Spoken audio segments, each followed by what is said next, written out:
नैहर में सीखा सहूर चिरई तोहे बालम ले जइहा जरूर चिरई।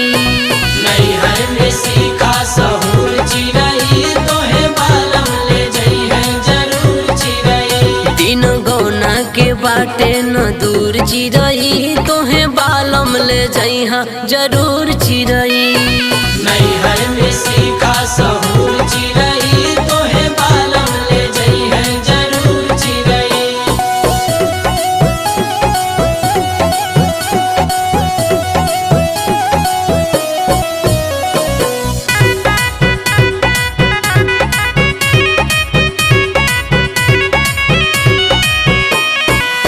माई बाप भाई बहन कामे नहीं आई है, ससुर में सास ननद खूब गरी आई है।